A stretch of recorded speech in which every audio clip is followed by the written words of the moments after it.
A paz do Senhor, queridos! Estamos iniciando mais uma videoaula subsídio de seu canal EBD Fácil e Motivadora. Na aula de hoje estaremos comentando a lição de número 2 das lições bíblicas adultos, que tem como título A Igreja de Jerusalém, um modelo a ser seguido. Nós estamos dando prosseguimento aos nossos estudos bíblicos deste trimestre, qual estamos comentando o tema A Igreja em Jerusalém, doutrina, comunhão e fé, a base para o crescimento da igreja em meio às perseguições. E hoje, lição de número 2, a Igreja de Jerusalém, um modelo a ser seguido. O texto áureo encontra-se em Atos capítulo 2, versículo 42. E perseveravam na doutrina dos apóstolos e na comunhão e no partir do pão e nas orações. Verdade prática. A igreja de Jerusalém, como igreja mãe, tornou-se exemplo para os demais, um modelo a ser seguido por todas as igrejas verdadeiramente bíblicas. A leitura bíblica em classe encontra-se em Atos capítulo 2, dos versículos 37 ao versículo de número 47. Então vamos iniciar nossa lição de número 2, a Igreja de Jerusalém, um modelo a ser seguido.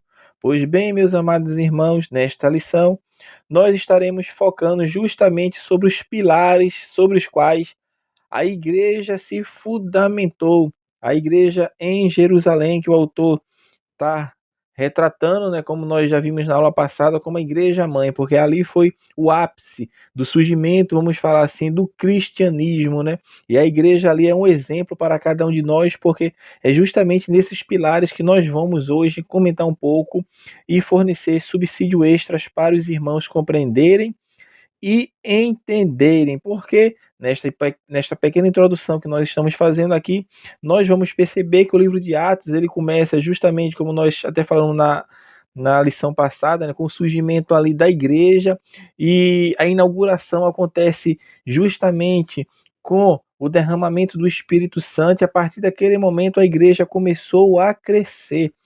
Muitas pessoas vieram a se converter a Cristo. Não é à toa que no primeiro sermão de Pedro, 3.000 pessoas se renderam a Cristo. Ou seja, uma pequena comunidade agora estava com as centenas de pessoas, chegando à cifra de milhares de pessoas. Então tudo isso estava acontecendo, estava surgindo. Então o que era necessário justamente as pessoas terem fundamentos para permanecerem na fé. E como é que se permanece nessa fé? Justamente através da doutrina, da oração, que era uma máxima ali, a comunhão e o partir do pão. Então, a gente vai ver que esses fundamentos é o que abalizaram a igreja em Jerusalém, e o autor nos conclama, né, justamente a entendermos que uma verdadeira igreja, ela segue este modelo, que é o que está na verdade prática, né? Um modelo a ser seguido por todas as igrejas verdadeiramente bíblicas, é justamente a igreja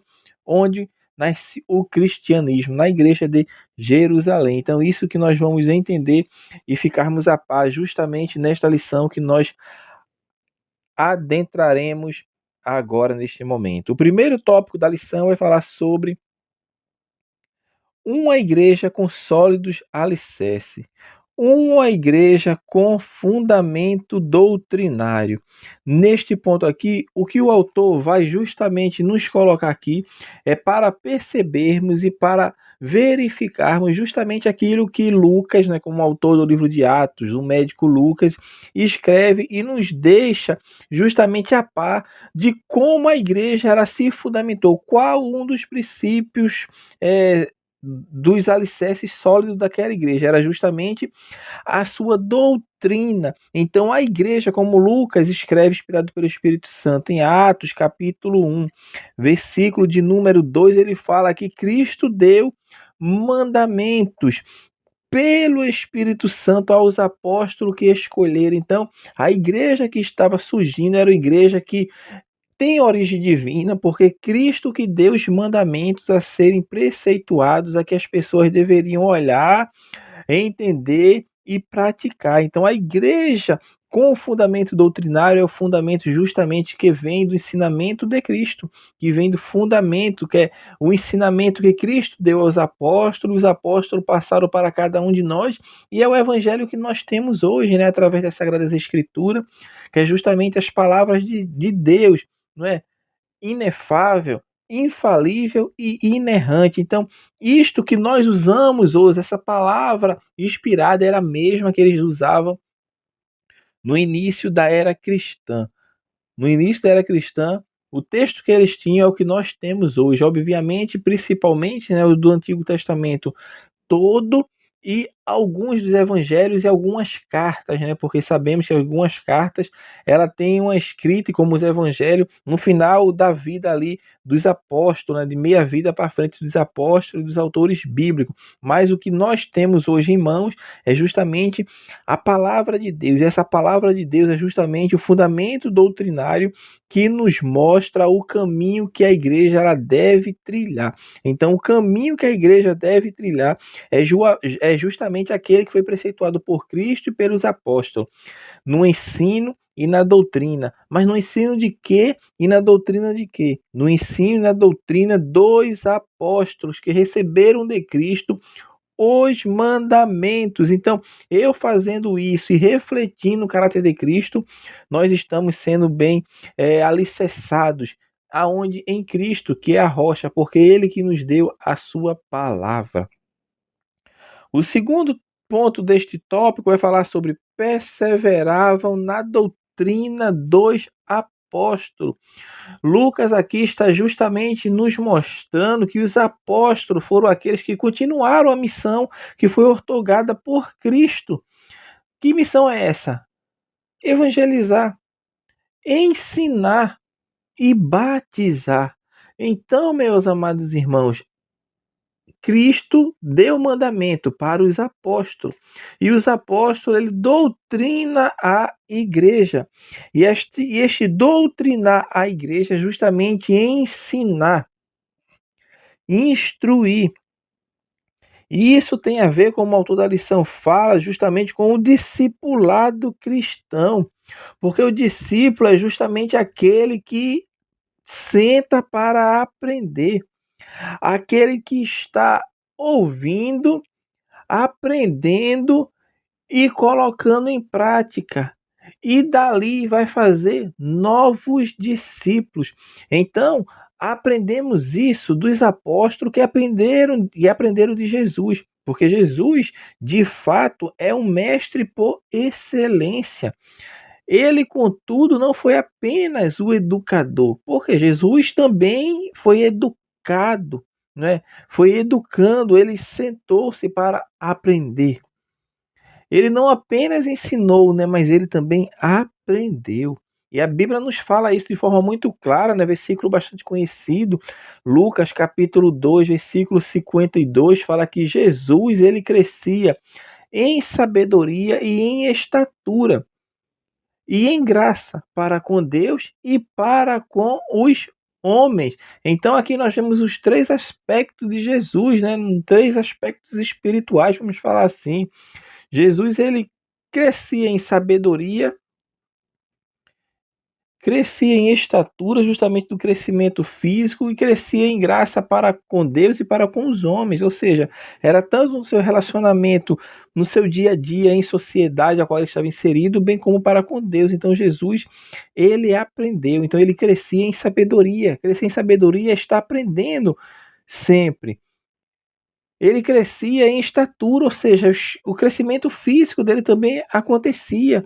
Então é o crescimento, e crescia na graça para com Deus e para com os homens, ou seja, Jesus, ele ensinou, passou isso para os apóstolos, e hoje nós estamos nessa mesma doutrina, perseverando nesta doutrina dos apóstolos, porque é essa doutrina que justamente vai nos levar para o céu. Então a igreja, ela tem uma missão, e a missão dela é perseverar na doutrina, ensinando, doutrinando, mostrando o caminho que leva o homem à salvação eterna. Então, se isso não acontecer, a igreja ela tende a falhar, ela tende a distorcer o caminho que leva o homem para a salvação eterna. Então isso tem que ficar claro para o nosso entendimento. O terceiro subponto é falar sobre uma igreja relacional e piedosa, porque a igreja ela não apenas doutrinava, mas ela perseverava também na comunhão. É o que nos fala o nosso texto áureo, né? Nós falamos na aula passada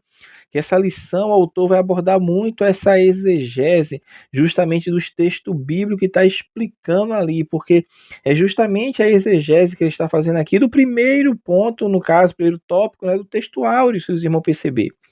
Nós falamos sobre o fundamento, o alicerce, que é a doutrina. E os apóstolos perseveravam que na doutrina e na comunhão. E essa comunhão é justamente o que o autor vai falar neste último subponto, que era uma igreja relacional e piedosa. Por quê? Porque todos tinham tudo em comum.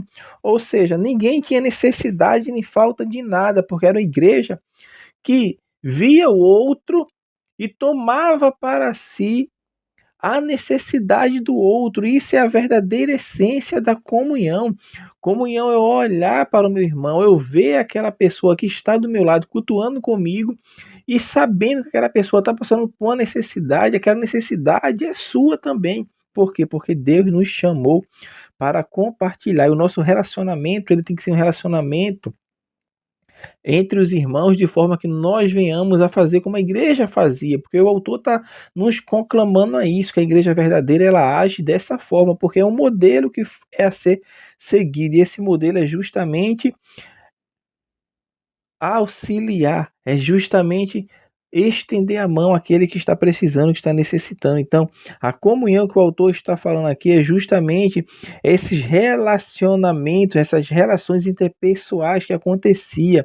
Era uma igreja que tinha esse relacionamento, ela sabia a necessidade de cada um dos seus membros, porque hoje, nos nossos dias, é até estranho a gente ver as pessoas e não sabe se a pessoa está precisando de algo ou não. Por quê? Porque a igreja hoje ela não tem um relacionamento interpessoal entre os seus membros, tornando-se deste modo justamente um encontro casual, como poderia acontecer em qualquer outro lugar. Ou seja, a igreja ela está perdendo as suas características relacionais. Então, para que isso acontecer, acontece justamente com a comunhão, e a comunhão é justamente isso que nós estamos aqui falando para os irmãos. Verificar, saber, dialogar, é ter relacionamento pessoal com as pessoas, porque isso faz com que nós venhamos a conhecer aquelas pessoas, saber justamente das suas necessidades, dos seus pontos fracos, seus pontos fortes, porque a igreja ela vai crescendo e vai se alicerçando justamente quando esses relacionamentos dos membros do corpo de Cristo estão falando a mesma língua, vamos falar assim, caminhando com o mesmo para o mesmo destino, com o mesmo objetivo. E isso está relacionado justamente a relacionamento. E a piedade está voltando aqui justamente para mostrar a prática que os autores bíblicos tinham. Os autores, nesse caso aqui, os apóstolos, né, os autores do primeiro século ali, inspirado por Deus, nos mostram e nos deixou a sua escrita, né, inspirada pelo Espírito Santo, para sabermos justamente as formas que ele agia. Ou seja, o autor está colocando aqui essa forma de uma igreja relacional e piedosa, é justamente uma igreja que não piedosa é justamente o contrário de impiedoso, ou seja, é uma pessoa que está sempre ali em piedade, piedade aqui com o sentido de ter relacionamento para com Deus, participar dos cultos, como o autor coloca aqui, que os discípulos eles não abandonaram a oração, os discípulos eles não abandonaram as práticas do jejum, os discípulos não abandonaram aquelas práticas cristãs que hoje nós devemos também continuar da mesma forma, mas a piedade aqui está voltando justamente aqui, uma vida pia, uma vida que era dedicada ao serviço do Senhor. Então, essa é aqui a piedade com esse sentido aqui que o autor está nos mostrando. O segundo tópico da lição é falar uma igreja observadora dos símbolos cristãos. Neste ponto aqui, o autor vai falar justamente das duas ordenanças que Cristo deixou para a igreja. E essas duas ordenanças, justamente a primeira, o batismo, né, que eu estava falando aqui, e o batismo aqui que o autor está falando aqui, não é aquele que nós falamos da aula passada, que é o batismo com o Espírito Santo, mas aqui é o batismo em águas, e o batismo em água é justamente esse testemunho público de que você morreu para o mundo e nasceu para Cristo, ou seja, não é o batismo que vai lhe salvar, mas o batismo vai testemunhar que de fato você nasceu de novo. E isso era algo que acontecia simultaneamente, vamos falar assim, na igreja primitiva. Ouviu a mensagem do Evangelho, se converteu a Cristo, aceitou a Cristo, aquela pessoa está inserida no corpo de Cristo, porque é pela fé que o homem alcança a salvação. Então, o batismo é apenas um símbolo, ou seja, é um símbolo para mostrar que a pessoa nasceu de novo. Então, essa prática é a prática que foi ensinada e foi praticada, vamos falar assim, na igreja primitiva. O batismo hoje ele virou, vamos falar assim, é, devido os peduricalhos, né, que colocamos muitas vezes empecilhos de a pessoa ser batizada. Por isso hoje tem discipulado, quando na igreja primitiva não era isso que acontecia, e a Bíblia também não mostra isso, que a Bíblia nos mostra é justamente as palavras de Cristo nos últimos versículos de Mateus. Mateus capítulo 28, versículo 19, versículo 20 fala: "Portanto vão e façam discípulos de todas as nações." Então primeiro é fazer discípulos, batizando-os em nome do Pai, do Filho e do Espírito Santo. Então, vão, façam discípulos, batizem elas, ensinando-os a guardar todas as coisas que tenho ordenado. Então, o relato bíblico aqui é justamente o que os apóstolos seguiam, faziam discípulos, batizavam e ensinavam. Hoje essa ordem está invertida.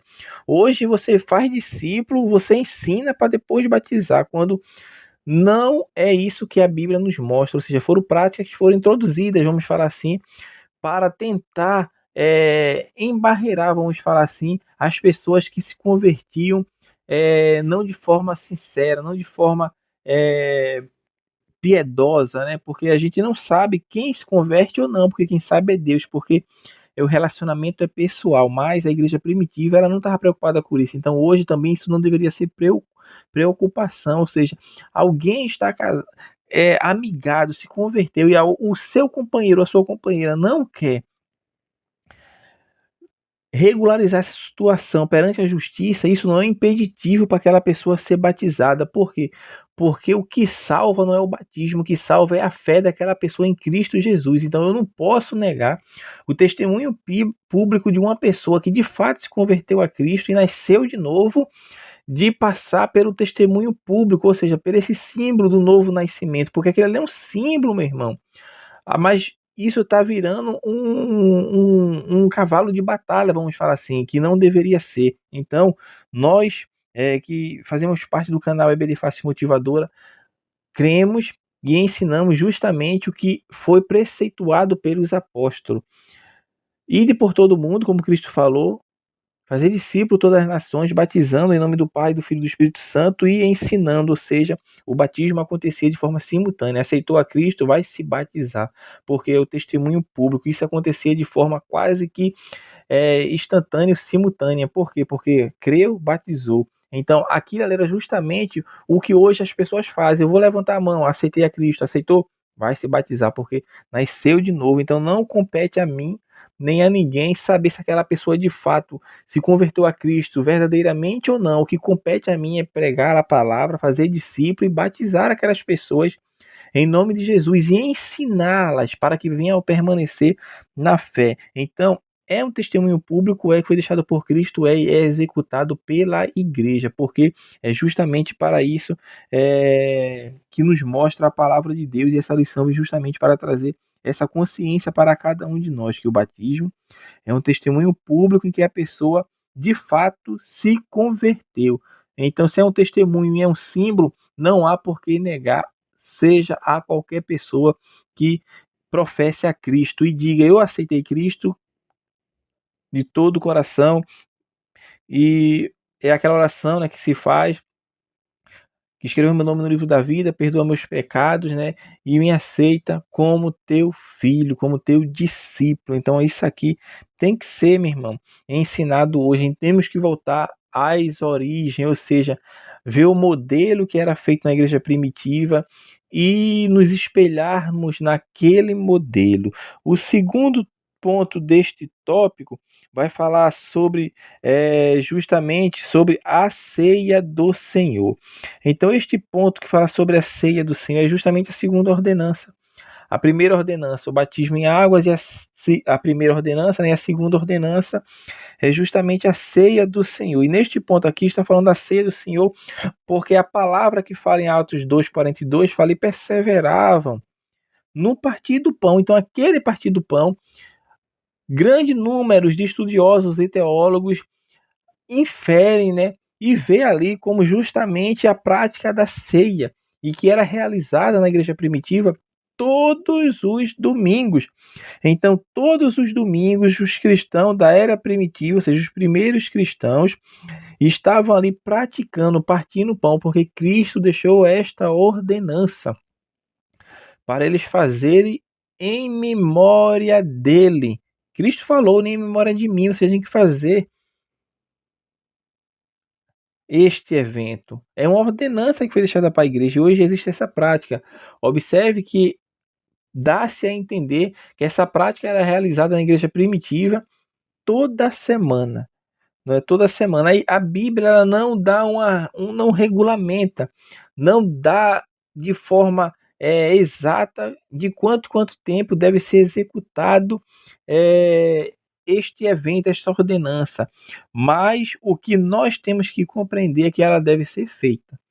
Se uma vez no mês, se em 2 meses, se toda semana, se em 15 dias, o que a Bíblia nos mostra é que a ordenança ela tem que ser executada, porque em memória dele tem que fazer isso todas as vezes em memória de Cristo. Então, as duas práticas justamente que Cristo deixou como ordenanças para a igreja é justamente a ceia do Senhor e o batismo em águas. O terceiro e último tópico da lição, o autor vai falar sobre uma igreja modelo, uma igreja reverente cheia de dons. Neste ponto aqui, o autor vai trazer justamente os dons que eram de forma, não acontecia de forma esporádica, mas de forma infusiva, né, vamos falar assim. Acontecia de forma que não eram apagados, acontecia de forma natural, espontânea, porque o agir de Deus acontecia de forma sobrenatural. Então a igreja primitiva, ela era uma igreja cheia de dons. Por quê? Porque era uma igreja que orava, era uma igreja que jejuava, era uma igreja que estava ali sendo discipulada, era uma igreja que estava seguindo justamente os caminhos santos do Senhor. Aquilo que o Senhor colocou para a igreja estava ali seguindo à risca. Então, Lucas, quando está escrevendo, ele escreve justamente em Atos capítulo 2, versículo 42, 43, um versículo depois do textuário, ele fala que muitas maravilhas e sinais se faziam entre os apóstolos. Então, era uma igreja que abundava em sinais, abundava em maravilhas. Então, tudo isso é para mostrar que a ação do Espírito Santo na igreja, ela acontecia de forma efusiva, ou seja, era algo, vamos falar assim, natural, não era algo esporádico, porque como a igreja modelo para a igreja de hoje, a igreja deveria buscar justamente caminhar e seguir o modelo da igreja de Jerusalém, porque hoje as manifestações espirituais verdadeiras, vamos falar assim, porque hoje o falso está tentando suplantar o que é verdadeiro, mas o que é verdadeiro, ele não vai deixar de ser verdadeiro porque tem o falso ou porque se propaga o falso, não, isso não acontece, mas o que nós temos que perceber é que hoje essas manifestações espirituais vindas da parte de Deus, nos nossos dias, muitas vezes acontece de forma esporádica, é algo totalmente fora da caixa, vamos falar assim, e fica algo até como se fosse um milagre aquilo está acontecendo, e não o fato de aquilo acontecer por ser algo que é intrínseco, né, dentro da igreja, algo que seria o normal, o natural. Então a igreja ela deve ser cheia assim dos dons espirituais, porque é um modelo que a igreja de Jerusalém deixou para seguirmos. O segundo subponto, o autor fala sobre uma igreja acolhedora. Neste ponto aqui, o autor vai falar justamente que todos os que criam estavam juntos e tinham tudo em comum, como nós falamos até na parte inicial. Aqui está mostrando a igreja partilhando, que não é algo fácil, não é algo fácil partilhar. E isso é uma máxima nos nossos dias, como era nos dias da igreja. Mas a igreja que está em comunhão, a igreja que ora, que jejuma, que sabe o Deus a qual serve, não é mão mirrada, não tem a mão fechada, justamente para não suplantar a glória que deve ser dada sempre a Deus. E isso, meu irmão, está registrado nos anais da história, justamente pelos ímpios, que mostram a forma acolhedora que a igreja tinha de receber qualquer que seja as pessoas, fosse um necessitado ou um abastardo. A igreja não tinha essa acepção de pessoas, porque ela acolhia todos. E o acolher aqui chegava ao ponto, como o autor bíblico relata, né, inspirado pelo Espírito Santo, que tinham tudo em comum, partilhava o que tinha com os outros, porque isso é ser acolhedor. É como nós falamos anteriormente, está relacionado justamente à comunhão. É aqui a necessidade do outro é a minha necessidade, ou seja, isso faz com que nós tenhamos empatia e altruísmo justamente para executarmos e fazermos com que Deus seja glorificado nas nossas vidas quando nós vamos e fazemos o bem que deve ser feito, porque é o que a Bíblia nos ensina. Se eu não fizer o bem que eu sei que devo fazer, eu estou pecando, porque eu não fiz o bem que eu deveria fazer. Então, quando deixo de fazer o bem, eu estou pecando. Encerrando a lição, o terceiro subtópico, a igreja adoradora. Neste ponto aqui vai mostrar a igreja em Jerusalém, era a igreja que louvava a Deus, que adorava a Deus, que sentava para ouvir os apóstolos na pregação da mensagem, no ensinamento das escrituras. Então a igreja que adora, a adoração ela existe justamente quando se tem ensino, quando se tem doutrina, quando se sabe em quem crê, quando se sabe para onde vai e quando se sabe a sua posição como cristão, porque Deus criou o homem justamente com um propósito para a sua glória. E para a glória de Deus, como é que eu faço que isso aconteça? Justamente praticando boas obras, não para ser salvo, mas porque sou salvo, e o reconhecendo como Senhor e Salvador da nossa vida. Então, tudo isso que nós estamos vendo aqui é justamente a adoração que é voltada para Deus. Então, a igreja primitiva era uma igreja adoradora. E isso aqui é muito mais, né? O louvar a Deus é muito mais do que apenas cantar. É justamente se render totalmente a Cristo e saber que nós somos totalmente dependentes dele. E quando nós fazemos isso e reconhecemos a grandeza de Deus na nossa vida, nós estamos de fato adorando aquele que tudo pode e tudo vê, porque nós cremos justamente num Deus poderoso que tem todo o poder. Então esse Deus ele é digno de adoração, porque somente a ele a honra, a glória e o louvor para todo sempre. Amém. Então assim, nós estamos encerrando a nossa lição de número 2. Nessa lição nós comentamos o tema, né, a igreja de Jerusalém. Um modelo a ser seguido. Que Deus abençoe os irmãos e até a nossa próxima aula, se assim o Senhor permitir.